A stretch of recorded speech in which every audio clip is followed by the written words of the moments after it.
Good evening, everybody. Welcome online, welcome to those of you in the room. My name's Maria Lee and I'm a Professor of Law here at UCL, and I am co-convener and co-editor of UCL's Current Legal Problems lecture series and publication. The Faculty of Law has been hosting these lectures since 1948, and my job as co-editor is simply to welcome you to the faculty this evening. I'm really delighted also to welcome Professor Ben McFarlane back to UCL to deliver this CLP. And we're really fortunate to have Lord Briggs with us to chair Ben's lecture.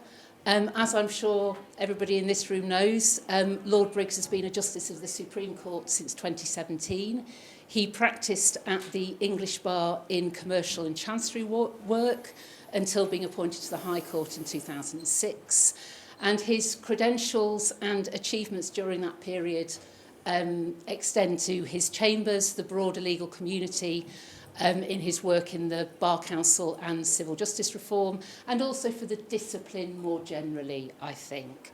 So there's no one better really to chair this lecture on the complexity of equitable property, and I will hand over to Lord Briggs now. Thank you very much. Well, thank you very much, and thank you for inviting me.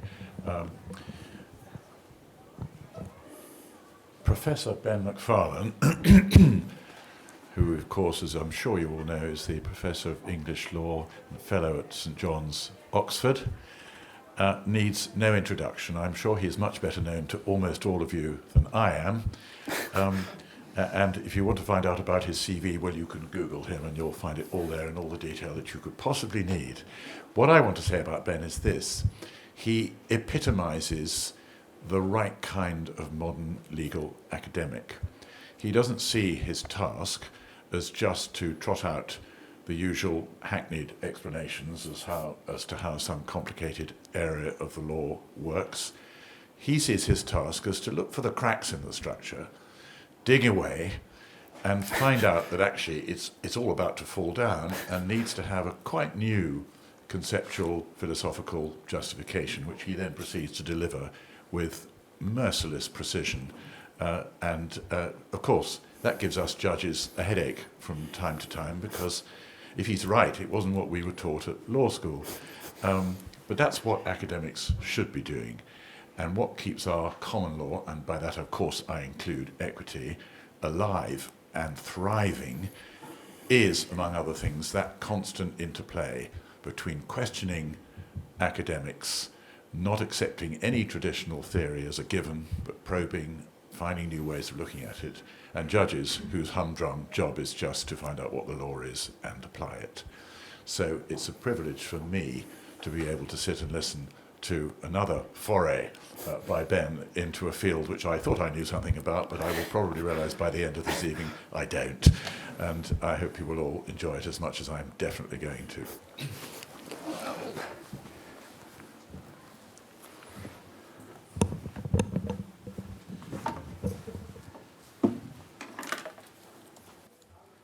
Thank you. I was very pleased to have received the invitation from Maria to return to UCL to give a second CLP lecture. And I was delighted that Lord Briggs very kindly agreed to chair it, and I hope I'll live up in some sense to his introduction, which was perhaps too kind.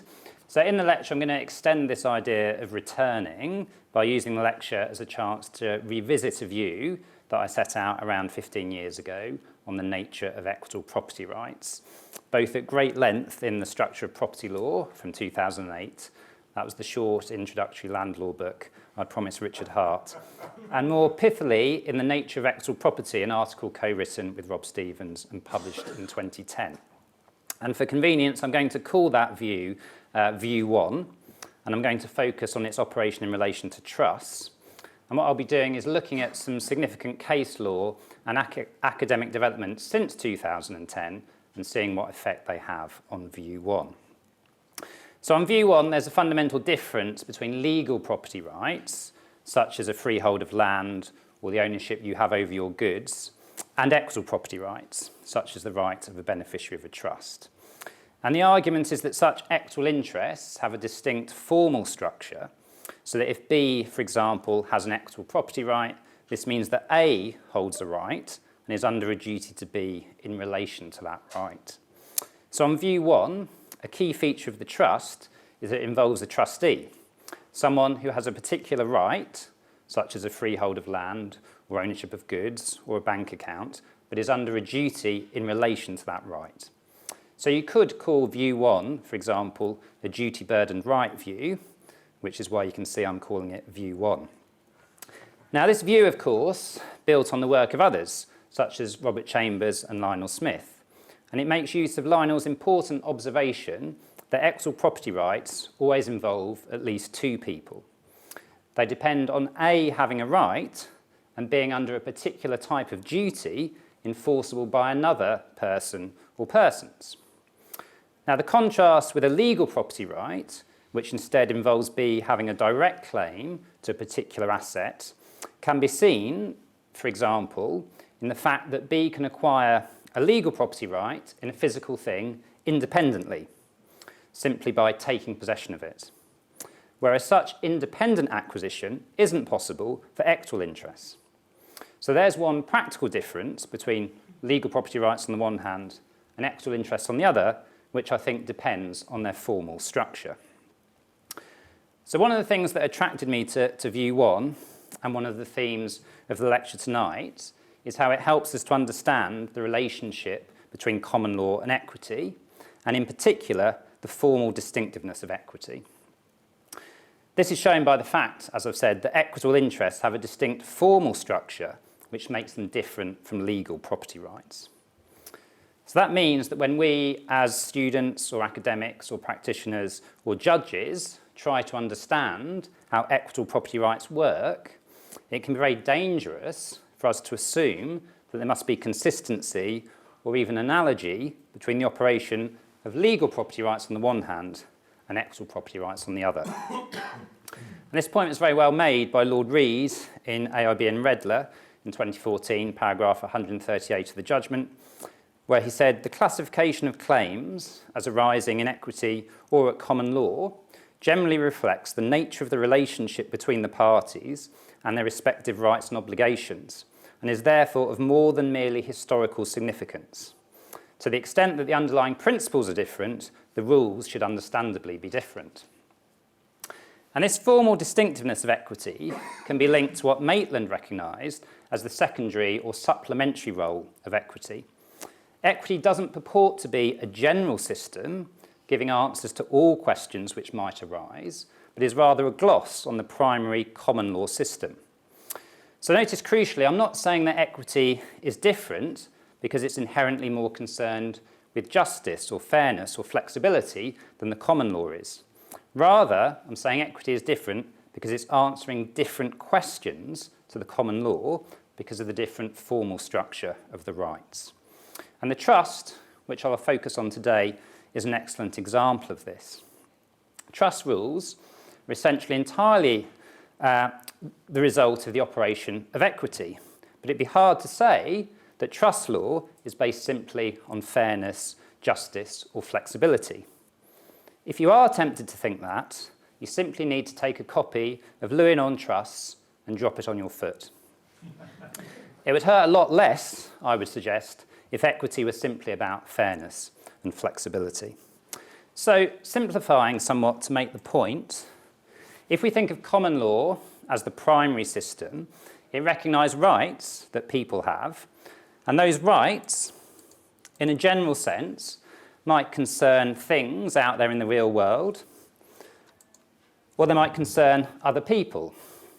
So the right that the party is asserting, it may be a right that means somebody has to stay off their thing, or it could be a right that means the other party has to, for example, perform their agreement. So in that sense, we can have an idea of common law as recognising rights in relation to things and rights against people. Equity, however, as a supplemental system, can come in and work with that common law picture. It can't come in and deny that the party has the rights which common law allows them, but what it can do is tell that person how to exercise those rights. Now, there's no accident that view 1 fits with an important point that's made by Maitland and also very well made by Geoffrey Hackney in his book Understanding Equity in Trusts, which is where, for example, A holds a freehold on trust for B, A and B do not have competing claims to the underlying asset, the land. In fact, B's claim, the beneficiary of the trust, it doesn't deny, it rather depends on A's rights as trustee, as it is those rights that A must exercise consistently with the terms of the trust, and thus for B's benefit. So what equity can do as a secondary system is it can give a party rights that don't relate to a specific thing and aren't just rights against another person, they're rights that can relate to the rights that somebody else holds. Now, I do have a bike on my slide here, and that was an example I used in the structure of property law, and I did receive some criticism for that. And, I'm always responsive to constructive feedback. So tonight I've replaced that in honour of our chair.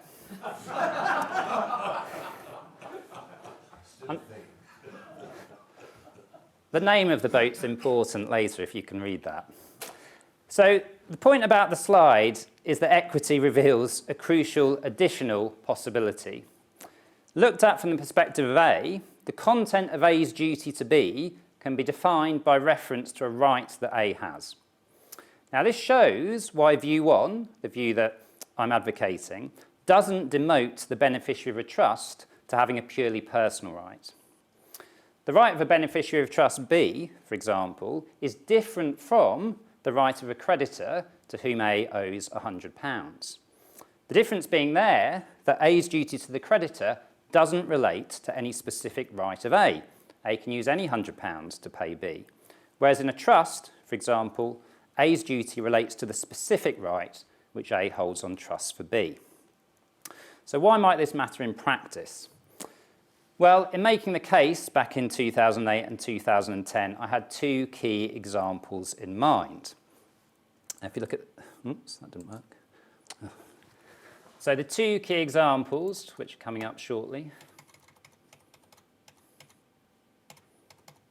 So the first example, if we think of a trust in relation to a physical thing, and T here is an abbreviation for trustee McTrustface, the trustee. So let's say that T has a right in relation to the boat. Let's see that T is the owner of the boat. But what that then gives T is rights against third parties. Those third parties are under a duty to T not to interfere with the physical thing, not to interfere with the boat. Now, if T holds their right to the boat on trust for B, that doesn't change the fact that it's T, the trustee, who has a claim against the strangers, a claim against the third parties if they interfere with the thing, if they interfere with the boat. Now, I think this is significant because it's an important difference between the right that B has and the right that a party has when they have a legal property right.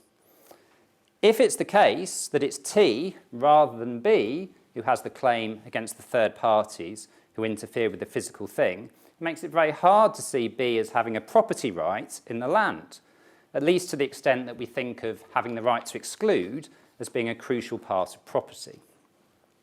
So view 1, the view I'm advocating, it contrasts with what I'm going to call view 2, which instead attaches much less weight to the difference between legal and equitable property rights.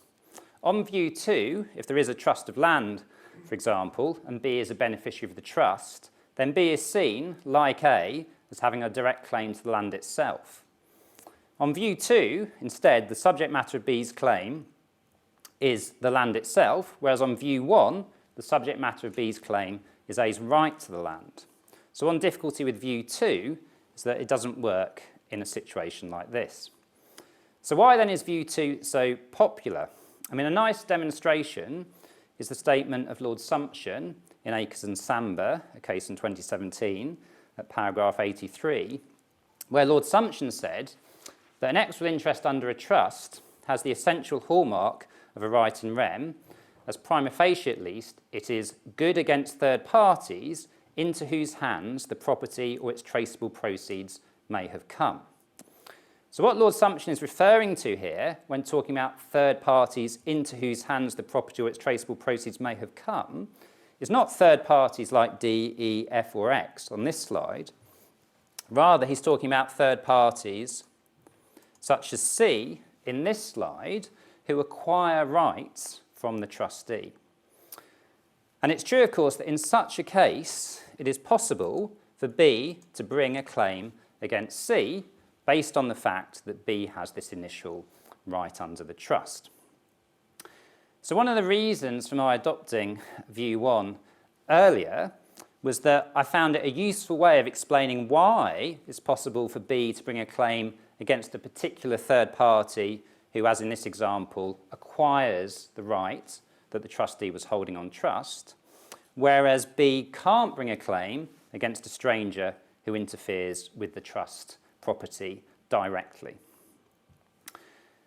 A further reason for adopting view 1 is that in the structure of property law, notwithstanding the book proposal, I was writing not just about land, but about property more generally, and I found view 2, the idea that the beneficiary has an ownership potentially of an asset or a right in relation to an asset, I found it hard to apply to the very common case where A holds a personal right, such as a bank account, on trust. Now, as Lord Briggs, our chair, noted in one of the very many layman's cases, there is, of course, no difficulty at all with a personal right, such as a solicitor's client account, being held on trust. In such a case, B, the beneficiary of the trust, is not claiming that he, rather than A, the trustee, is a party to the contract with the bank. Rather, B accepts that it's A, the holder of the bank account, who is party to the contract, and indeed B's claim depends on A having that contractual right, but A being under a duty to B in relation to it. But on the, if you like, conventional analysis, we're in the odd position where A, who has the bank account, has just a personal right, but B, for whom A holds the bank account on trust, has an equitable property right. So it seems that although A only has a personal right, they can manufacture a property right in relation to it. That would be the conventional view 2 analysis, but it's quite hard to explain. So my argument this evening is that the significant decisions of the courts and some important academic contributions since 2010 serve to confirm the benefits of view 1. So whilst, as Maria said, I'm revisiting UCL, I'm not revisiting view 1.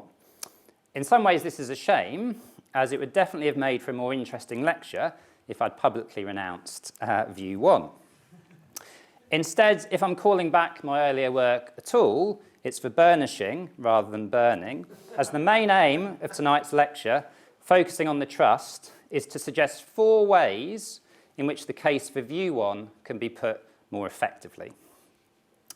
Now, for the first way in which view 1 can be put more effectively, I'm indebted to the work of a current Oxford doctoral student, Eleanor Eldridge, who's looked in real detail at what the idea of a duty burden right, which is central to view 1, might mean.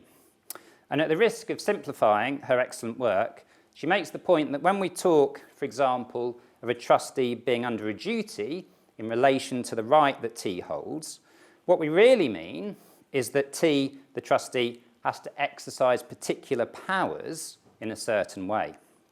And this fits nicely with a point made by James Penner in a 2014 article on the nature of beneficiaries' rights, where he emphasises that in practice it's the trustee's powers, such as the powers to transfer title, the power to make investments, with which a beneficiary is particularly concerned.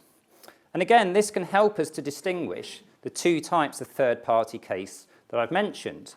The important point about the example on the slide here is that the right that C acquires is a result of the exercise by T of one of the powers they have as a result of holding the right. If T has ownership of a boat, as part of that ownership, they have the power to transfer that right to C. And T was under a duty to B in relation to that very power. It's that, I think, that makes a link between B and C, which doesn't exist in the first example, where a trespasser simply interferes with the trust property and no power has been exercised by the trustee. Now, this can be linked in turn to important work by Jessica Hudson, including her chapter Equity's Gloss on Authority in the Equity Today book from 2023. So there she makes the point that where, for example, T holds a right on trust for B, equity doesn't deny the validity of the powers that the trustee acquires through having the common law property right. So if T transfers the property to C, even in breach of trust, even without authority, that transfer is valid. C does acquire the right.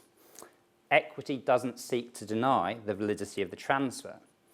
Equity instead asks a different question, which I would say is whether C, the third party, owes a duty to B in relation to the very right which C has validly acquired.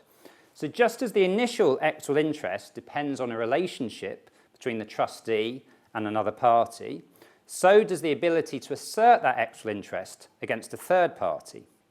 When equitable interests are binding third parties, I think we're looking for third parties who, again, hold powers subject to a duty. So the first sense in which I think view 1 can be presented in a better way is by focusing on the idea of powers which are held by a party subject to a duty. Now, it's important here just to pause and answer the crucial question, which always comes up around this point in any academic lecture, which is, why does any of this matter? And it's crucial to emphasise that view 1 isn't seeking to rewrite any basic rules of trust law. It doesn't say, for example, that the beneficiary should get no protection in the trustee's insolvency, or that the beneficiary's rights are incapable of binding any third parties. Rather, view 1 tries to give a better explanation for these fundamental rules and to show precisely how equity is adding value to the legal system, so it makes sense to think of these equitable interests as equitable, rather than just as ownership subject to a bona fide purchase defence, a weakened form of property rights, or as property light. So there's a sense in which view 1 is trying to explain the operation of the core rules in a more satisfactory way. So you might then say, well, is it really just a challenge to the language that judges and academics use in this area? Is it really just a semantic view? And certainly when I was proposing this view 1 15 years ago, that was one of the two main reactions I got, that it was just about labelling and makes no difference at all in practice. Interestingly, the other main reaction was that the view is completely wrong, dangerously radical, and wholly inconsistent with the settled law. That shows why it's always important to get 2 peer reviews when you submit an article. Now, sometimes, like when you're setting an exam, it can be difficult to think of scenarios which bring out the practical differences between different academic views. But thankfully, of course, real life is the best examiner. And we actually didn't have to wait very long, because in 2010, the Court of Appeal's decision in the Shell and Total case came along. And it's fair, I think, to describe the decision as universally unloved, even by those who prefer view 2 to view 1. Now, simplifying somewhat, the essential position in Shell was that T holds the land and facilities on trust for B, the defendant carelessly damages the facilities, and the question is, can the beneficiary recover from the defendant the economic loss that B suffers as a result of the facilities being out of action? And the difficulty for the beneficiary was the well-established position that a beneficiary of a trust doesn't have a direct claim against a trespasser who simply interferes with a physical thing to which the trustee has title. It's the trustee who brings the claim. Now, that's not just a technical rule, because what the trustee is suing D for is essentially to restore the trust property. It's not to get compensation for the individual losses of the beneficiaries.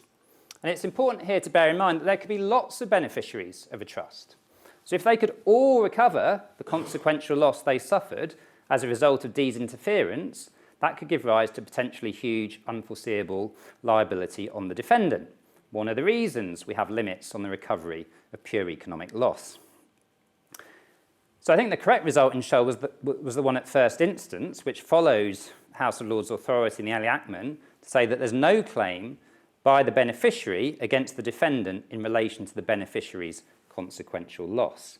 However, the Court of Appeal, for quite poor reasons, reached a different conclusion. Now, judges are sometimes wrong, it pains me to admit it, but they're always wrong for a reason. And I think in Shell, the language that was used did lead the court into an error, in particular the language of beneficial ownership. Now, describing B, the beneficiary, as having beneficial ownership is dangerous because it draws an unwarranted analogy between the position of B, the beneficiary of the trust, and the position of me as an outright owner of my boat. So I might say I have the beneficial ownership of my boat because I'm free to use it for my own benefit. But of course, there's no trust in that case. Similarly, we might say that where T holds on trust for B, because it's B who ultimately gets the benefit, it's B who's the beneficial owner.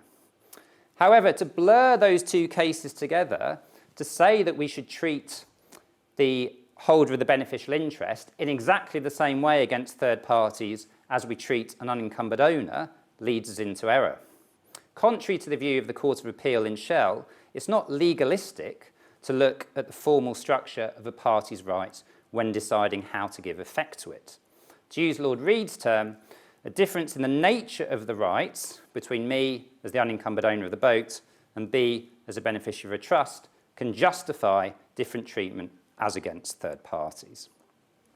Now, this problem with the view of beneficial ownership that was taken in Shell was made very clear by another significant decision, Akers and Samba. This was a Supreme Court decision where there's disputes about shares in a Saudi company. Now, the shares, it was said, were held on trust by A for B. And the first point to make is that these were shares in a Saudi company. So there was a conflict of laws point here, which is, could a different law, not Saudi law, be used to govern the question of whether A held those shares on trust? And obviously that was important for B, because under Saudi law, it would be quite difficult to establish a trust. Now, the Supreme Court, following well-established authority, confirmed that yes, a law other than Saudi law can apply to determine if the shares are held on trust for B. Now, as Rob Stevens and I had explored in the 2010 article, and as Sinead Agnew and I outlined in more detail in an article in 2021, this conclusion on the conflicts point fits very easily with view 1, but not with view 2. If B had really been claiming beneficial ownership of, equitable title to, the shares, we would expect that proprietary claim to be governed by the lex situs, by Saudi law. That wasn't the case in Akers. This is simple to explain on view 1, as B's claim is not to the shares themselves, it's rather that A is under a duty to B in relation to A's title to the shares. So in recognising the trust, the English court is not undermining or conflicting with the lex situs. Rather, as we noted earlier, B's rights under the trust depend on A having that title under the lex situs. Now, what happened in Akers was that A transferred the shares to C without authority under the trust. And the question that arose was whether that transfer was a disposition of the beneficiary's property.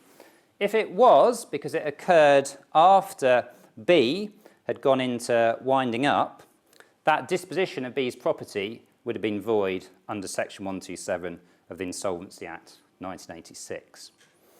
Now, you can see if you're B's liquidator or if you're one of B's creditors, you would say, look, in a case like this, at the start of the story, B had a valuable right, beneficial interest in the shares. Then after B went into winding up, that right went. That right was lost. The shares were transferred to C, and it was assumed that in that situation, C would take the shares free from any claim of B. So your argument as the liquidator or a creditor of B would be to say, well, B had a valuable right. Something happened after the winding up, which means B now doesn't have that right. Surely this is precisely what Section 127 is meant to deal with. And the commercial case for such a view, for including transactions like this within Section 127, was very well made by our chair in a lecture to the Chancery Bar Association. However, the Supreme Court decided that the transfer of the shares was not a disposition of B's property. Now, it's not easy to reconcile that with view 2, the idea that B has beneficial ownership of the shares. This was a case, remember, where A was holding on a bare trust for B. So if B is seen as having ownership of or title to in equity the shares, it would seem that there clearly was a disposition of B's property when A transferred the shares to C. But that wasn't what the Supreme Court said. The crucial point, perfectly consistent with view 1, is that A simply exercised A's power as holder of the shares to transfer those shares to C. There was no transfer of B's right to C. Again, the notion of the beneficial interest is unhelpful as it obscures what's happening in relation to the parties' rights.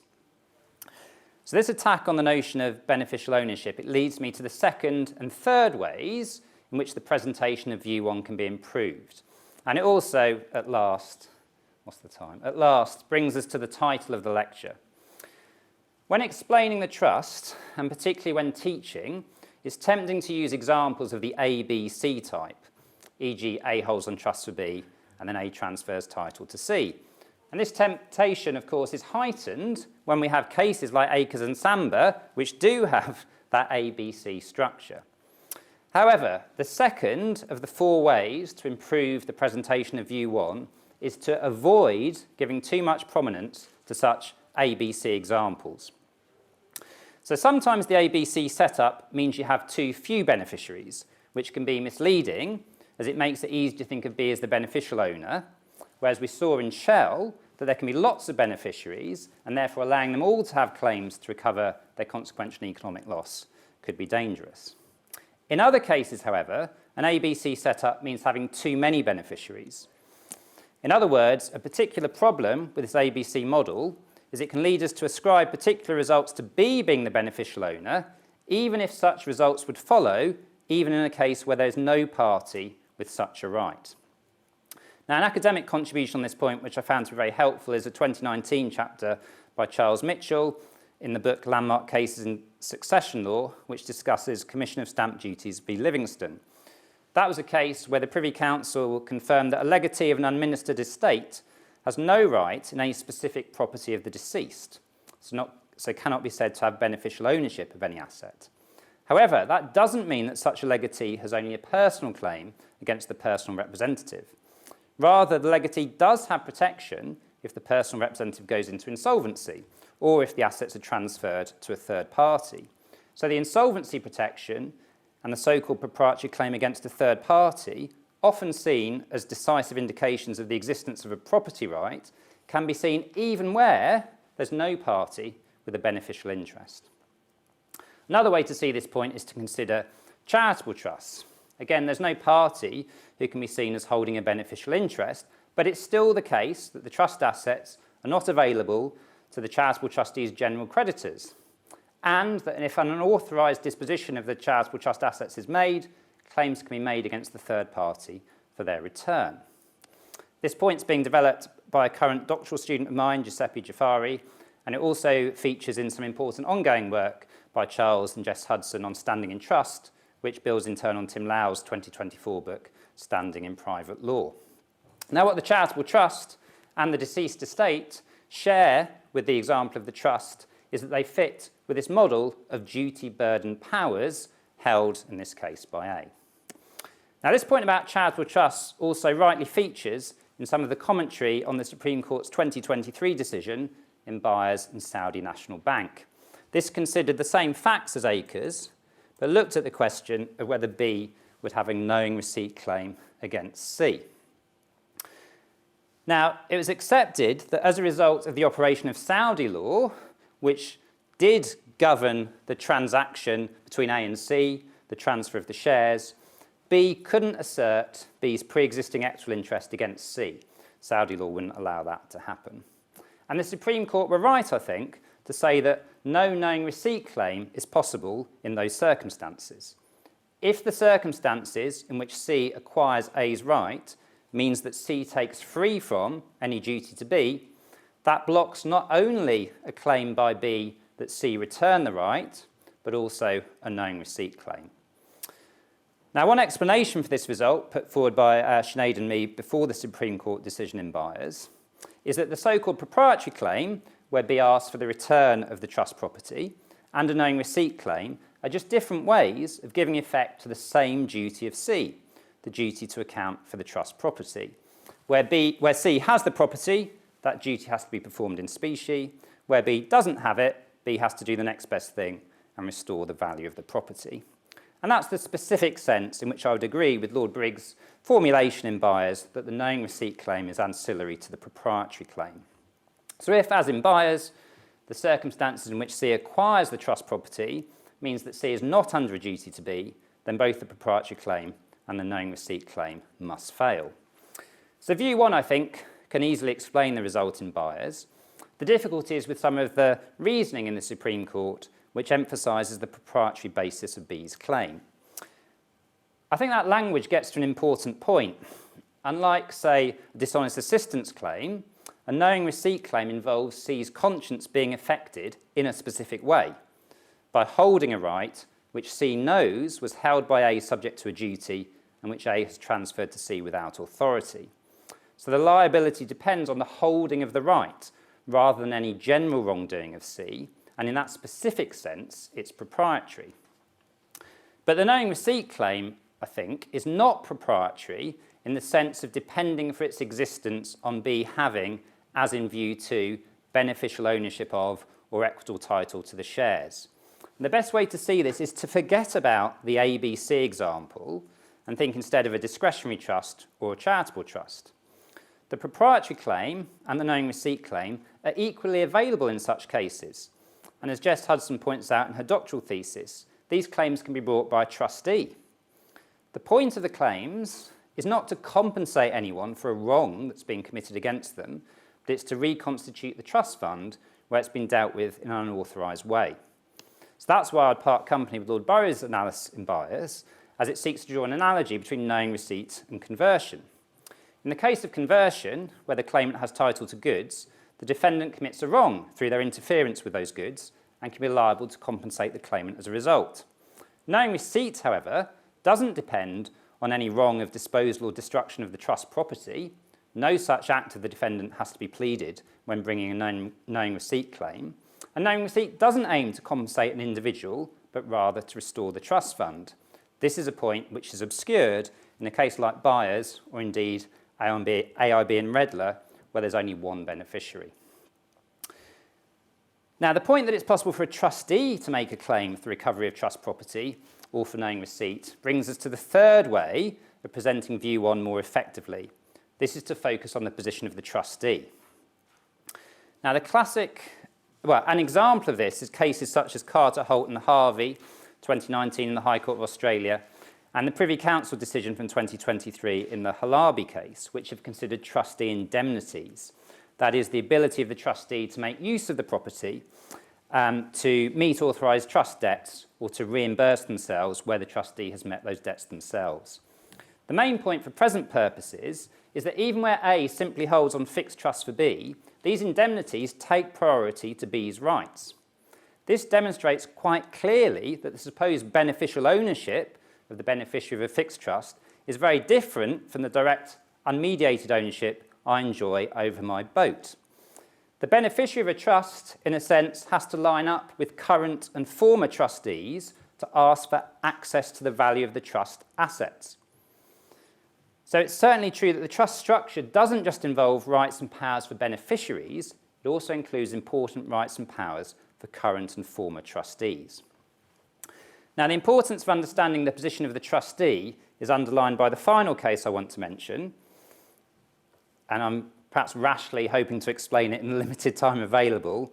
And this is the LA Micro case, the Court of Appeal decision from 2023, and which has been argued before, but not yet decided by the Supreme Court. Now, unlike the chair and some members of the audience, I'm in the very fortunate position of not having to make my mind up about, much less write a judgment in, this quite complex case. Instead, as an academic, it's my role to wait for them to decide the case and then write a... It's my role to wait for them to decide the case and then write, as Lord Briggs said, a merciless, unsparingly critical piece to explain just why the judges got it right. Now, so you've got to wait for it. Now, the case concerns, simplifying somewhat, A holding a single share in a private company on trust for B, and then A and B attempt to end up in the position that A gets the full benefit of the share. Now, the essential question there is whether it makes a difference that A was, at the start of the story, the trustee. I think the best way to understand this is to look at the more usual case where A holds the share on trust for B and B wants to get the benefit of that share to C. Now, there's essentially three possibilities for this. First of all, B could authorise A to transfer the share itself to C. If you watch the slide, there you go. Now, no writing is required here under section 53(1)(c). This isn't a disposition of B's actual interest. The analysis in Van der Waal actually aligns nicely with Akers and Samba. What's happening there is not that B's actual interest is being transferred to C. C simply gets the shares and gets them free from any duty to B because B has authorised that transaction. Another way of getting the benefit of the shares to C would be for B to transfer B's actual interest to C. Now, that does require writing under section 53(1)(c). It is a disposition of B's actual interest, and one effect is that A now owes their duties to C, not to B, and the writing can give A better chance of discovering that. Another way for B to get the benefit of the share to C is to declare a subtrust, as on the slide there. Now, again, writing isn't required for that, as there's no disposition of B's actual interest. In fact, B keeps their actual interest and holds it on trust for C. It's sometimes suggested that in such a case B drops out, but that isn't the case. I think it was Lord Justice Collins was in, or just Justice Collins in Nelson, Greening and Sykes makes that clear, and Chi-Ho Tam in his very good article makes it very clear that there's no reason why B should drop out in those cases. After all, B needs to have the right, so B can hold that right on trust for C. But there's no writing needed, as one, partly because it doesn't affect A's position, A still owes their duties to B, and also because it's just a declaration of trust. Now, a fourth possibility can arise in a case where B makes a promise to transfer their actual interest to C. That promise hasn't been performed yet, but it's one that could be specifically enforced. Now, that can give rise to a constructive trust. Now, again, that would be a subtrust. B still has the actual interest. They haven't transferred it yet, but they now hold that on a constructive subtrust for C. And again, it's been held that writing isn't required there. There's a couple of reasons for that. First, it's just the same as our previous example, really, about a declaration of a subtrust. And secondly, section 53(2) states that section 53(1)(c), which imposes the writing requirement, doesn't affect the creation or operation of resulting implied or constructive trusts. So those are our four possibilities, all very simple so far, as I'm sure you'd agree. The question is, how does that change where B instead wants to get the benefit of the shares, not to C, but to A, to the trustee? And I think there must be some important differences here. Most obviously, the first method of making the transfer, you'll want to watch the slide here, the first method of making the transfer doesn't work. A already has the share, so you can't transfer the share to A because it's A who has the share. If A tried to transfer the share, it just wouldn't work. A has the share to begin with. A can't transfer it to themselves. So that's already a difference because A, if you're looking to give A, the trustee, the benefit of the share. Now, the second possibility is the transfer from B to A of B's actual interest. And this is sort of contemplated, I think, in LA Micro. The idea being that writing would be required there, as in the previous example, as it's a disposition.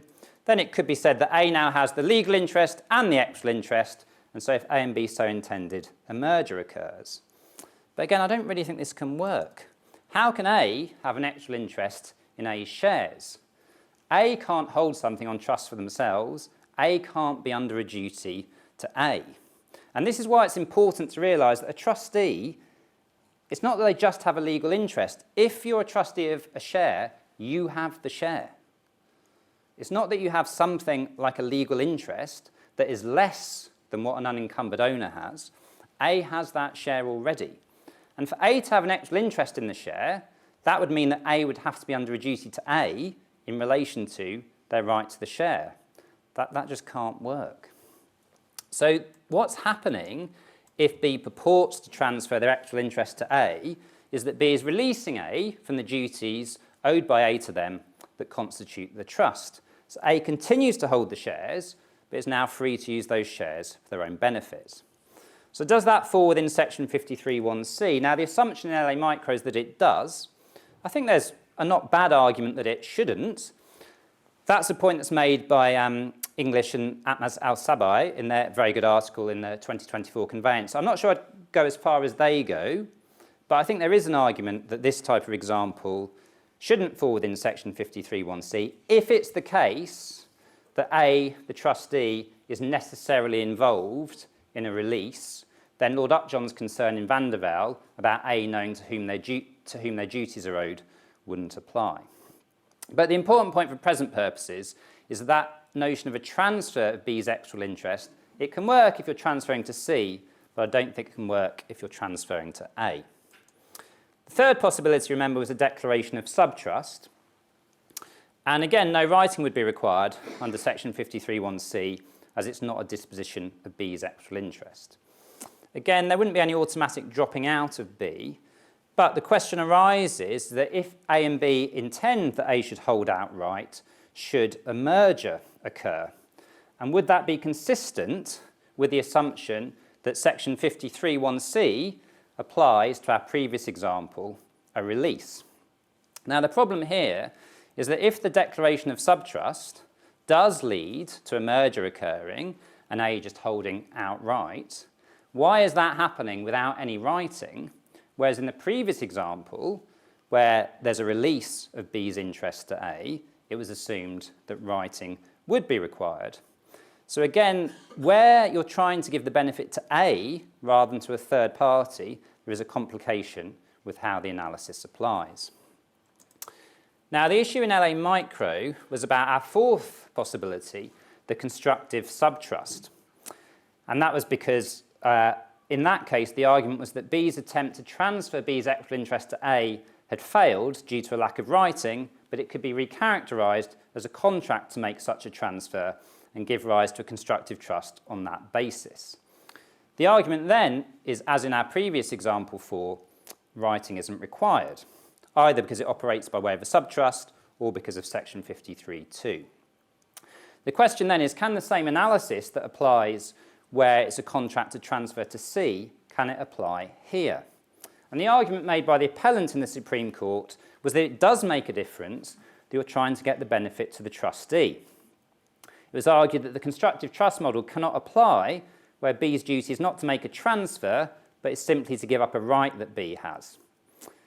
Now, from having watched the oral argument, I'm not sure that argument was convincing the court. I think the reason for the court's worry is that whilst a duty to make a release is different from a duty to make a transfer, it is also a duty which relates to a legal power that B has, and in that sense fits within the general model of how trusts work, and so is sufficiently close to the standard constructive trust case that it should be treated in the same way. A different argument, however, is that even if a constructive trust can arise, should it work here, particularly if the contract is really a contract for release rather than a contract for transfer? And if merger occurs because of the intentions of the parties, if that constructive trust is going to end up with A holding absolutely, then a transfer or a release which was ineffective as a result of a lack of writing ends up being effective, not simply as having the same commercial effect because of the constructive trust, but leading to the parties acquiring exactly the same legal rights as if writing had been used. So if the lack of writing is a problem, can you really give the parties exactly the same legal rights where no writing has been used? And that's essentially the point I made on the slide. A related point to that is, on this analysis that in LA Micro the constructive trust leads to A being the unencumbered holder of the share, what's happening is the constructive trust is arising, and then as Lord Justice Mayle said in the Court of Appeal, it disappears immediately due to a merger whereby A holds the unencumbered share. But can you really use a constructive trust to justify the lack of writing if the constructive trust is one that disappears immediately? So LA Micro is clearly a difficult case. The reason I wanted to mention it is I think it shows the importance of understanding the position of a trustee and looking at the nature of a trustee's rights when trying to understand the trust. Now, I'm a little bit short of time, and I still owe you a fourth way in which the presentation of View 1 could be improved. And that's put simply to emphasise the history. Contributions such as an article by Justice Ailderman in the 2013 LQR, an excellent chapter by David Foster in the Philosophical Foundation's Law of Express Trust book, chapter by David Fox in Equity Today, and some really good work by another doctoral student, co-supervised by Joshua Getzler and me, Mitch Cleaver, shows that when the courts have been allowing trusts to have effect on third parties, they haven't been influenced by a notion that the beneficiary has a property right, therefore, they've instead developed the effect of the rights, and in particular, they're focused on particular third parties, those who have acquired rights that depend on the trustee's exercise of powers. So those are the four ways in which View 1 can be put more effectively. First, emphasising the notion of powers being held subject to duties. Secondly, emphasising that your view has to work not just in an ABC case, but also where there are many beneficiaries or even none. Third, focusing on the position of the trustee and noting, for example, that a trustee of shares doesn't just have the legal interest in the shares, they've got the shares. Fourth, emphasising the history and the development of the trust. So if there's anything that's new and radical and unconventional in this area, it's the idea that a beneficiary has a right in rem in the trust property. Now, I know that at least one person will be disappointed if I don't mention Hohfeld, so I want to give the last words to him and indeed quote from the very first words of his seminal analysis of the nature of legal relations.